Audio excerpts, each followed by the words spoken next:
বহুকাল আগের কথা। এক গ্রামে থাকতো এক বুড়ি। বুড়ির ছিল দুটি কুকুর, একটার নাম ছিল জিমি, অপরটি ছিল টমি। বুড়ি একদিন ঠিক করলো যে তার মেয়ের বাড়িতে বেড়াতে যাবে। সে অনেকদিন তার নাতনিকে দেখেনি, তাই বুড়ি যাবার আগে জিমি আর টমিকে বলল, তোরা বাড়ি পাহারা দে, আমি নাতনিকে দেখে কয়েকদিনের মধ্যেই চলে আসব। এরপরে বুড়ি চলল নাতনির বাড়িতে মনের আনন্দে।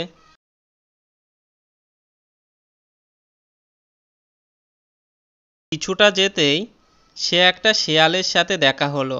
তখন শেয়াল বলল, বুড়ি, আমি তোকে খাবো।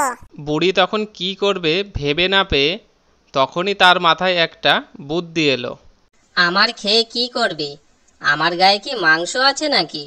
তার থেকে এক কাজ কর, আমি নাতনির বাড়ি যেয়ে কয়েকদিন ভালো মন্দ খেয়ে আসি, আর শরীরে মাংস বানিয়ে নিয়ে আসি, তারপর আমায় খাস।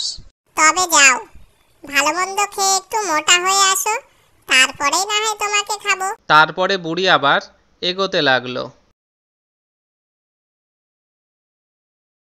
কিছুটা এগোতেই বুড়ি এসে পৌঁছালো এক বাঘের সামনে। অনেকদিন পরে এই জঙ্গলে একটি মানুষ দেখলাম। আমি তো তোকে খাবো, আমার এমনিতেও খুব ক্ষুধা পেয়েছে। বুড়ি তখন দেখলো এ তো মহা মুশকিল। বুড়ি তখন বাঘকে একই কথা বলল। আমার খেয়ে কি করবি? আমার গায়ে কি মাংস আছে?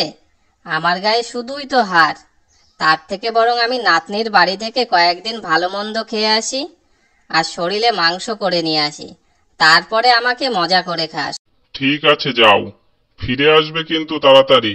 আমি তোমার অপেক্ষায় বসে থাকবো। অবশ্যই আসব। এই বলে বুড়ি আবার হাঁটতে লাগলো। কিছুক্ষণ পরে বুড়ি পৌঁছালো নাতনির বাড়িতে। নাতনির বাড়িতে কিছুদিন ভালো মন্দ খাবার খেয়ে বুড়ি বেশ মোটাই হলো। তখন বুড়ি খুব চিন্তায় পড়ে গেল, বাড়ি ফিরবো কি করে। তখন বুড়ি নাতনিকে সব কথা জানালো। নাতনি সব কথা শুনে বুড়িকে বলল, আমি তোমার সব ব্যবস্থা করে দিচ্ছি, চিন্তা করছো কেন? নাতনি তখন একটা মস্ত বড় লাউয়ের খোল জোগাড় করলো, আর তার ভিতরে বুড়িকে ঢুকিয়ে দিল, আর সঙ্গে দিল চিড়ে আর গুড়। এবার লাউকে দিল এক ধাক্কা, তখন লাউ গড়িয়ে চলতে লাগলো। লাউ ভুড় লাউ ভুড়, চিড়ে খায় আর খায় গুড়, বুড়ি চলল অনেক দূর, লাউ ভুড় লাউ ভুড়। লাউটি তখন গড়িয়ে গড়িয়ে বাঘের সামনে এসে পৌঁছালো, আর বাঘ বুঝতেই পারল না যে লাউয়ের মধ্যে বুড়ি আছে। তখন বাঘটি সে লাউটিকে দিল এক ঠেলা। তখন লাউটি গড়াতে গড়াতে লাউ ভুড়, চিড়ে খায় আর খায় গুড়, বুড়ি চলল অনেক দূর, লাউ ভুড়। লাউটি তখন গড়াতে গড়াতে শেয়ালের সামনে এসে পৌঁছালো। তখন শেয়াল দেখলো যে তার মধ্যে বুড়ি। বুড়িকে দেখে শেয়াল বলল, এবার বুড়ি তোমাকে আমি খাবো। আমাকে খাবি তো ঠিক আছে, তবে আমার কিছু ইচ্ছা আছে। তোমার কি ইচ্ছা তুমি বলো।